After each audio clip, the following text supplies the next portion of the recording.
The River Girls' Sanctuary by Angela Castillo. Copyright 2019 by Angela Castillo. All rights reserved. Author's note.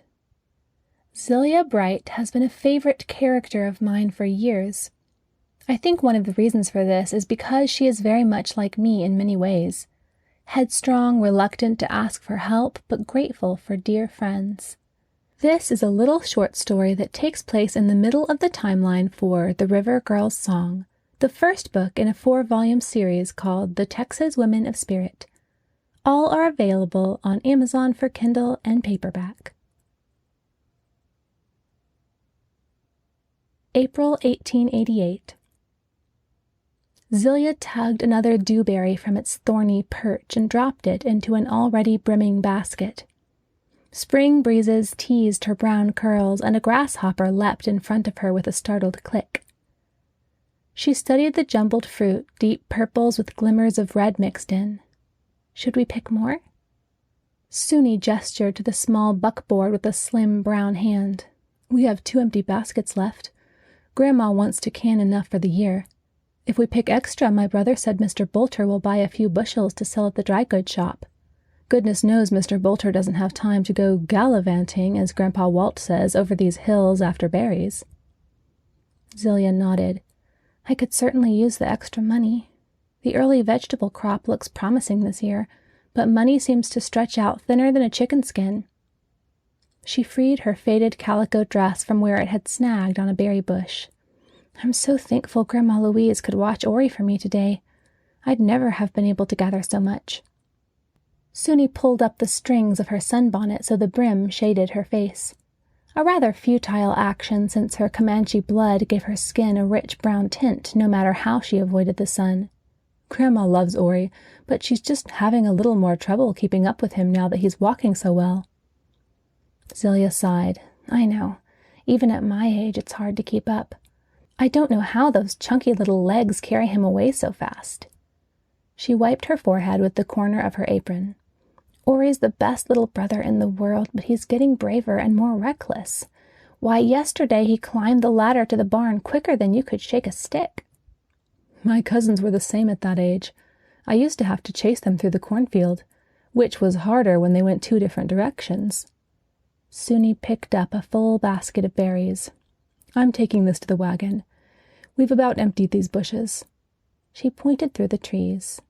Can you check on the other side of that thicket? I seem to remember a nice patch over there. All right. Zelia pushed through the core of trees, keeping a careful eye out for the snakes that slithered around the berry bushes to catch the mice. The last thing I need is a snake bite. Then Ori really would have no one. She swallowed the lump that always formed in her throat when she imagined Ori alone. Babies without families went to orphanages and children's homes in the big city of Austin. Horrible places, most of them, where the girls and boys were beaten for minor infractions and made to do manual labor all day. She'd heard that most of the children looked like little scarecrows with barely enough to eat. We might not have much, but Ori has never gone hungry. I'd go from door to door begging before I let that happen. She wormed her way through the trees. The river bank was only a few yards away, and the sound of the rushing water poured through the trees. A bank of earth covered in dark purple berries rose up before her. Suni, come see all of these, she shouted. Suni rushed through the forest, 2 empty baskets swinging from her hands. Perfect, she breathed. Zelia picked her way around the hill, but as she came to the other side, she stopped short. Beneath thick overhand of vegetation were gaps of darkness. She stuck her hand through and felt nothing. Suni, have you ever been back here? Suni paused. Can't say that I have. Well, you should see this. It's so covered in vines I almost missed it. Zelia used a stick to sweep away the curtain of dewberry brambles.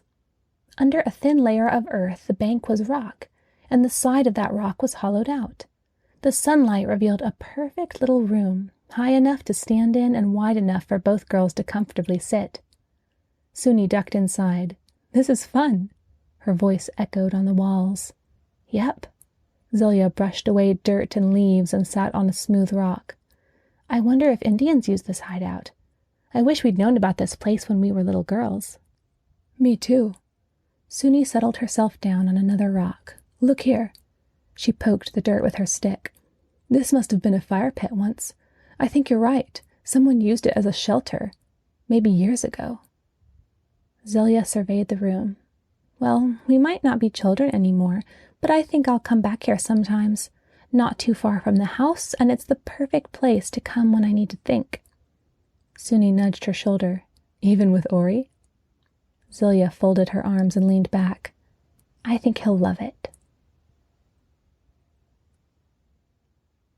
Wilder loaded the last basket into the wagon. These should sell nicely. You'll probably get $2 a bushel. Removing his floppy, wide-brimmed hat, he pushed back his unruly brown curls. Hot day for April. I'll have to hurry these up so they won't spoil on the way. I hadn't thought of that. Zelia tapped her chin as she considered the brimming baskets. Even with Grandma Louise taking a portion of their plunder, they'd had 6 bushels left. Grandma Louise came out of the house, shaking flour from her apron. Ori's still asleep. Henry plumb wore him out playing hide-and-seek in the barn. He's been good as gold today. He always behaves for Henry, Zelia smiled. Wilder gestured to the baskets. Grandma, we need to keep these berries cool all the way to town. Have any ideas? Grandma Louise peeked into the back of the wagon, wisps of thin white hair sticking to her face. Well now, maybe flap at 'em with a cloth dipped in cool water from the well, or place 'em in buckets of water. Don't think buckets of water would be practical. Wilder rubbed his chin. But you might have something with the cool cloths. We could wrap cloths around the baskets as well, suggested Suni. The only problem is I can't go to town. There's a basket full of mending to do before Sunday. Those boys are rough on their trousers, and they're down to last year's high waters. Zelia picked up a berry and allowed it to roll around in her hand. I could go if Ori stays asleep. Grandma Louise waved a towel. Go on. You won't make any money from the berries if they dry up like prunes on the way to town. We'll hurry back. Zelia popped the berry in her mouth, allowing the sweet, tart juices to roll over her tongue. Shall I help you up? Wilder took Zelia's hands and swung her up into the buckboard. A friend close as a brother, he'd done this 100 times. But today he didn't let go right away, and his gaze held her own a bit longer than normal. A new light sparked in the center of the deep umber, something she couldn't read. Wonder what's going on with him. Wilder always got antsy in the spring. Maybe he's tired of being stuck in a small cabin with all these kids. Get to fanning. Wilder hopped up on the front seat and jiggled the reins. Zelia tucked several moist cloths around the bushel baskets. She grabbed the largest one and began to flap it over the top, sending a breeze over them. I feel so silly, she giggled. I hope we don't pass anyone we know. Oh well, Wilder shouted over the rumble of the wagon wheels. Everyone round here loves dewberries. They'll probably set up a plaque in tribute to your noble deeds at the town hall. Now you're talking foolishness. Zelia flapped the cloth harder. Zelia continued to fan the berries for the 30-minute trip to town. By the time they arrived on Bastrop's main street, her arms ached. The wagon rumbled to a stop in front of the general store. Wilder rested his elbows against the edge of the wagon. They look good to me. I'll remember your skills if I ever need wind for a ship. He jumped down and tied the horse to the hitching post. Pointing to a line of farmers winding out the door, he said, Quite a few people waiting. I'm guessing with early spring crops, everyone's checking their luck with Mr. Bolter. Yes, it could be a while, Zelia sighed. Wilder jabbed his thumb at a building a few doors down. The blacksmith's been repairing a bridle for me. Said it'd probably be finished by today. Would you mind asking him about it? I'll wait in line here. Fine with me. Zelia was glad to escape standing in the stuffy shop's entryway. She'd never been overly fond of crowds, and the farmers straight from hot fields and barns were certain to bring less than desirable odors with them. Not that I smell like a rose myself. This morning she'd mucked out the stable and cleaned the goats' scrap buckets before she'd gone berry picking. Fortunately, there was no line in front of the smithy. Zelia made her way up the creaking front steps. The sound of metal crashing against metal rang through the air. Smoke stung her eyes, and the smells of coal and dust and iron swept into her senses. She'd almost reached the door when something tugged at her shirtwaist. "Miss Celia, please, can you help?" A little boy just a few years older than Ori looked up at her with pleading eyes. Hezekiah Trent, the grandson of Jemimiah Trent, who was Ori's grandmother and the horrible matriarch of the Trent tribe. "Please come with me," the youngster said again. His clothes were torn and his face was covered with dirt. He almost looked like those children from the poorhouses she'd pictured earlier. Suspicion rose up within her. Zelia had never seen a Trent up to anything but bad news. "Where's your father, Hezekiah?" She raised her hand to shield her eyes and peered down the street. "He's gone, miss. Please come with me. I need you real bad." She sighed and darted a glance at the dry goods store. Wilder had disappeared inside, so there was no way to get his attention. "All right, Hezekiah, but let's hurry. I don't want Wilder to wonder where I am." The little boy darted down the steps across the street and into the bushes that grew alongside the bank building. "Hezekiah, what on earth?" Zelia hurried after him as fast as she was able, gathering up her thick skirts to keep them off the dirty lane. She pushed through the bushes. Where is he? "Hezekiah?" Her voice carried through the small clearing in the midst of a group of cedar trees. "Over here," came a muffled voice. Branches cracked as she quickened her pace, then the ground gave way beneath her feet. She found herself falling down, down into darkness. Roots pulled at her skin and fingernails tore as she clawed at the sides of the pit on the way down. She landed on a thick layer of mud with a jolt. Sharp pain stabbed into her right ankle. Dazed, she struggled to stand. Her ankle would not allow it, and she sank down to her knees. 3 children's faces appeared at the top of the pit, some 10 feet above her. "Ha ha!" Hezekiah's voice floated down. "That's what you get for stealing from my family." Zelia sighed and shook her head. "I'm not a thief, Hezekiah. The farm is rightfully mine. Mama never signed it over to Jeb." Why am I trying to explain myself to a 6-year-old? "Stealer!" Hezekiah shouted. "You can stay down there your whole life." The children disappeared. "Don't leave me here. Go get an adult," Zelia shouted after them. But they were gone. "Oh, God." Zelia put her head in her hands. How could I have forgotten about this sinkhole? The pit had been there for years. Once upon a time, a fence had been built around it to keep this very thing from happening, but over the years it had fallen apart, never to be replaced. Her ankle throbbed. "Please, God, don't let it be broken. I have so much to do with the spring harvesting and planting. Please, let someone find me." "Help!" she yelled. "Someone help!" Her words were absorbed by the earthen walls. Can anyone even hear me? Water seeped through her skirt. Her nose wrinkled. I thought I smelled bad before. She yelled a few more times, then leaned against the wall.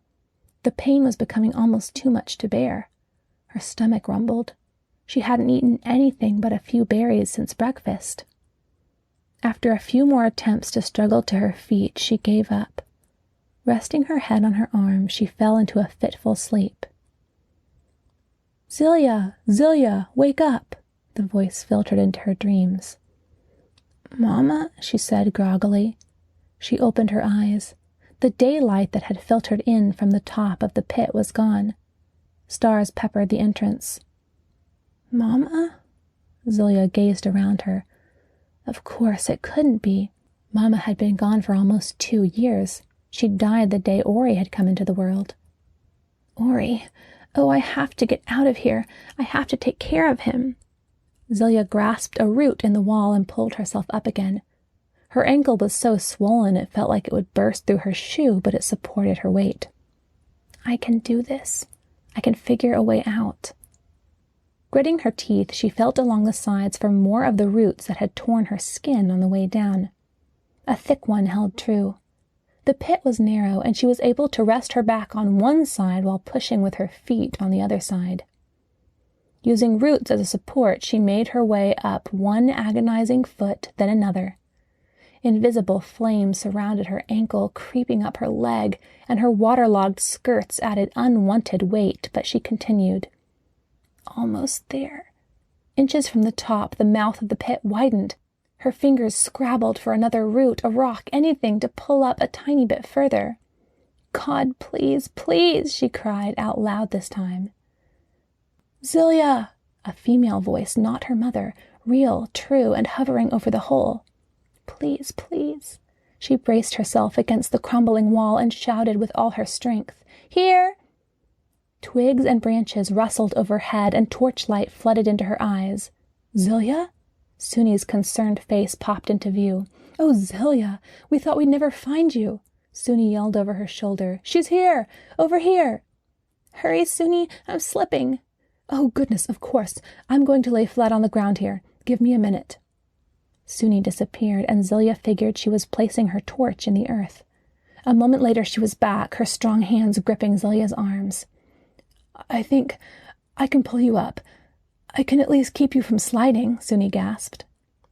Zelia shoved her feet against the wall to help Suni, but the opening was too wide.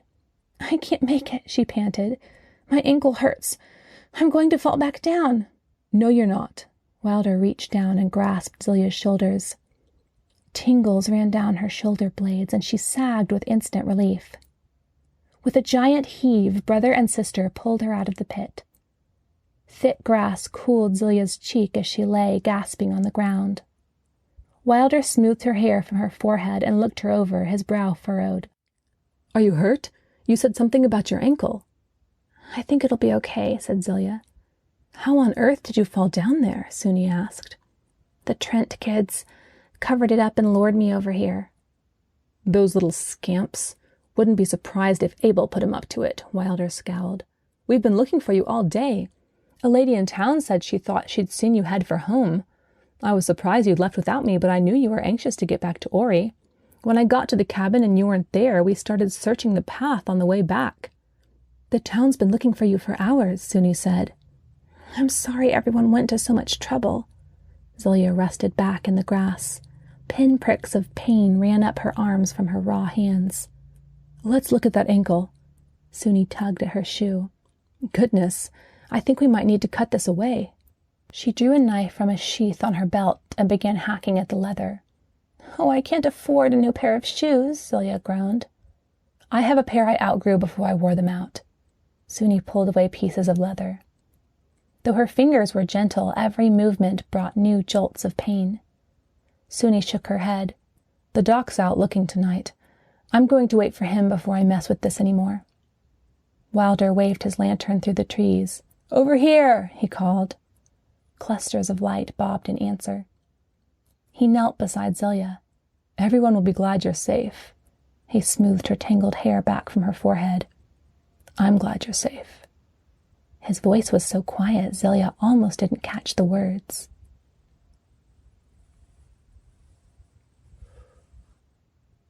A few weeks later, Zelia headed back to the forest clearing.